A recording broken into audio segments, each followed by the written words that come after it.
Every year, the first week of August is World Breastfeeding Week, and this year's theme is Protect Breastfeeding, a Shared Responsibility. It's important to know that initiation of breastfeeding within the first hour of birth is important. Exclusive breastfeeding for the first 6 months is important. Continued breastfeeding up to 2 years or more alongside nutritious complementary foods is equally important. And because of the very many benefits that breastfeeding has, both to the child and to the mother, there's a very strong need to find solutions to most common breastfeeding problems that most Kenyan women and women all over the world encounter. Welcome back to my channel. Thank you so much for tuning in. If you're new here, please consider subscribing and turn on your notification bell. This is a nutrition and lifestyle channel. On this channel, I give very easy tips and tricks that can help you keep and maintain a healthy lifestyle. So the very first common breastfeeding problem that most mothers encounter is not producing enough milk. And when you're not producing enough milk, what is going to happen? Your child is going to be crying all the time. Your child is going to be very uncomfortable. Your child is going to go into malnutrition or even become underweight. So when you're talking about not producing enough milk, there are so many things you need to do that can help you boost your milk supply. And the most important thing is obviously change your diet, improve your diet, choose very healthy foods that can help you increase milk. So when you're talking about a healthy diet, I've talked so many times about choosing balanced diet, the foods that are healthy versus the foods that are not healthy.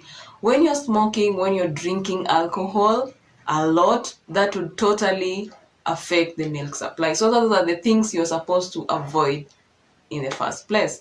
And when you're talking about healthy diets, you're talking about all the food groups. You need to consume food from all those food groups. You're talking about carbohydrates, the proteins, the vitamins, the minerals, and even fluids. Especially when you're lactating, when you're breastfeeding, it's important to increase your fluid intake, okay?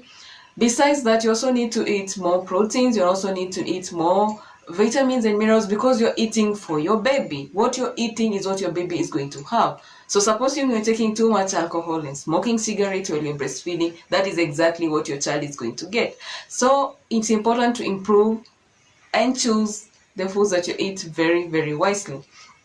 Also, when you're breastfeeding, you need to increase the amount of foods that you eat, the frequency, the portion, because now you're eating for you and for your baby. You need to include a very healthy snack in between the main meals. When I'm talking about a healthy snack, I encourage more snacks that are fluid. You're talking about porridge, blended juices, and even if you can get a fruit or any other snack in between the meals, it's also good for you. Besides choosing healthy diet, increase your water intake. Another important thing that can help you increase your milk supply is breastfeed often. When you're breastfeeding often, you're hand expressing, you're using the breast pump, then you are boosting your milk supply, and at the same time, you're storing milk that can be used for your baby when you're away. Another thing is to breastfeed your baby on both breasts, okay? That is just obvious. When you're breastfeeding from both breasts, that is more milk being produced. And lastly, because breastfeeding is psychological, it is in your mind. Anything that is disturbing you, anxiety, stress, all those emotional issues that you have are going to drastically affect your milk supply. So what you're going to do here is you're going to find ways to manage your emotional issues. When you're breastfeeding your baby, find a very comfortable, very peaceful place. Sit down and breastfeed your baby where you cannot get distractions. Managing stress, anxiety, and all those emotional issues, breastfeeding your baby often, breastfeeding on both breasts, and also having a very healthy diet are some of the ways you can increase your milk supply. So going on to the next problem that most mothers encounter is sore and cracked nipples. So we are talking about pain here. We're talking about discomfort. Your nipples are cracked, so you cannot breastfeed your baby as you wish. You're having pain and discomfort while you're breastfeeding. So what are you going to do? Are you going to stop breastfeeding? No. we are going to find ways you can manage the pain as well as continue breastfeeding. So one of the causes of cracked and sore nipples is poor attachment. Your baby is not latched well. You're not attaching your baby well to the breast. You're not holding your baby in a position that the baby can suckle well. And therefore you develop the cuts and also the sore nipples. So what you need to do is attach your baby well. Hold your baby well when you're breastfeeding, and also learn ways to latch your baby properly. And in this case, I'm talking about the baby's mouth should go all through the nipple and to the areola. This helps prevent the sore and cracked nipples, and also at the same time it helps boost milk supply. Another way to deal with this is to continue breastfeeding beside the pain, because mostly cracked nipples, the pain goes away, it heals by you continuing breastfeeding. You don't need to stop, because when you stop breastfeeding, you're denying your baby the benefits of breast milk, you know. As you continue breastfeeding beside the pain, you also want to prevent further damage by making sure your baby is attached well and your baby is latched well to the breast, and this can be very helpful. The third problem that most mothers encounter is engorged breasts. And engorged breasts simply mean the breasts are so full, they are hard, and they are very painful. Most women are not comfortable to breastfeed when they have engorged breasts.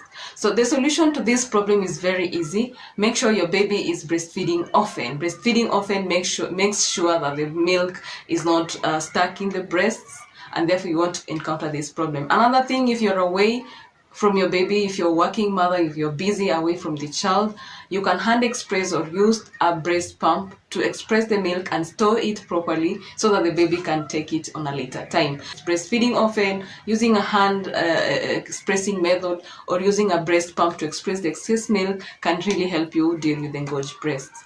And lastly, we are talking about producing too much milk. Most women present this as a problem, but for me that is a good thing. You only need to learn how to choose the proper containers, how to store the milk properly so that the child can still have the milk and not letting it go into waste.